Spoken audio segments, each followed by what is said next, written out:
नमस्कार दोस्तों आपने देख ही लिया होगा नेपाल में तख्ता पलट हो गया है और वहाँ की जनता ने सड़कों पर आकर पूरी पार्लियामेंट को जला दिया है और सुप्रीम कोर्ट को भी आके हवाले कर दिया है।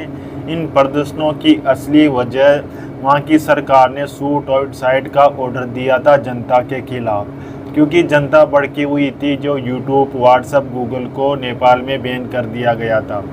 इस वजह से जनता बहुत भड़की हुई थी और वह सड़कों पे आ गई, क्योंकि नेपाल की सरकार चाहती थी कि यूट्यूब वगैरह जो भी विदेशी ऐप हैं वो नेपाल की सरकार के सामने रजिस्टर कराए।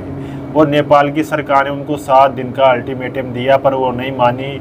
इसके बाद में नेपाल की सरकार ने वहाँ पर उन ऐप्स पर बैन लगा दिया।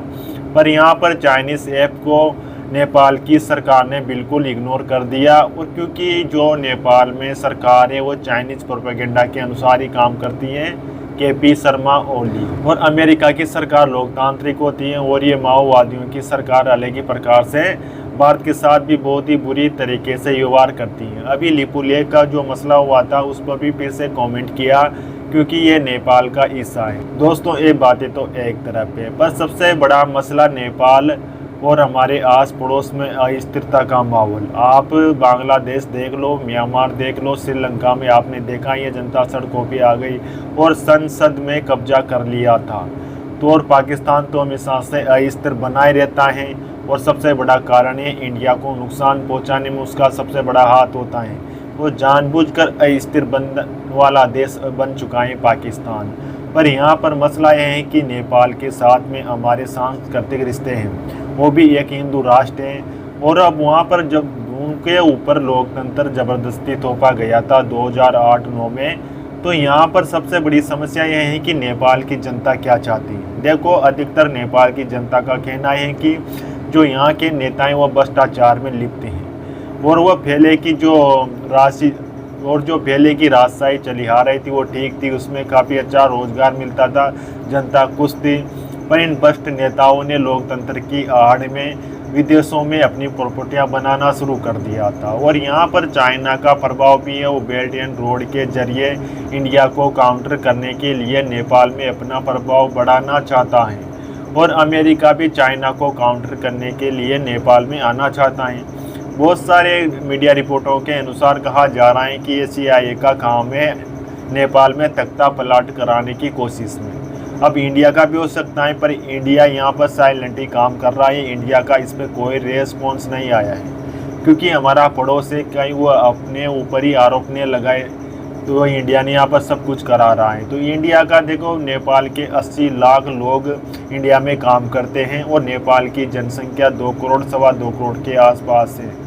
तो भाई नेपाल को हमें संभालना होगा, क्योंकि अभी बिहार में भी चुनाव है और 3 आतंकवादी नेपाल से ही घुसे थे वहाँ पर। तो ये इंडिया को अस्थिर करने की डीप स्टेट की कोशिश हो सकती है। इस पर भारत सरकार डीपली काम कर रही है और आने वाले समय में नेपाल में क्या समस्याएं सोल्व की जा सकती हैं, क्योंकि सीमा पर हमने जो मिलिट्री है वो बढ़ा दी है, क्योंकि कोई भी जो शरणार्थी है वो यहाँ पर आ सकते हैं। क्योंकि नेपाल में जो मुस्लिम मेजोरिटी है, रोहिंग्या मुस्लिम जो बाहरी शरणार्थी वहाँ पर आकर बस चुके थे, वो इंडिया में घुसने की कोशिश कर सकते हैं। इस वजह से सारे चेक पोस्टों पर सुरक्षा बढ़ा दी गई है।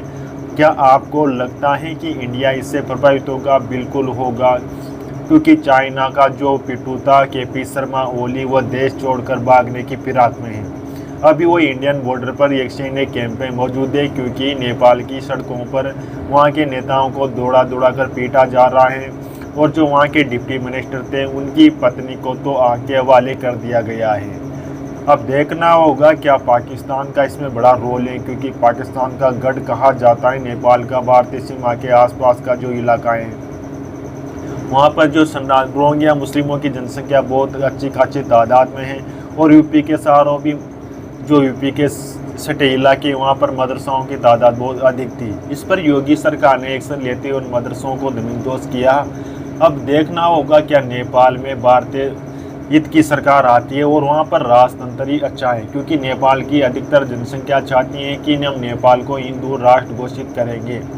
अब देखना होगा इंडिया इस पर क्या रेस्पॉन्स देता है और अमेरिका और चाइना यहाँ पर अपना प्रभाव बना पाते हैं या नहीं, या इंडिया ही अपना प्रभाव नेपाल में हमेशा के लिए रखना चाहता है, क्योंकि नेपाल के साथ में हमारे सांस्कृतिक रिश्ते हैं।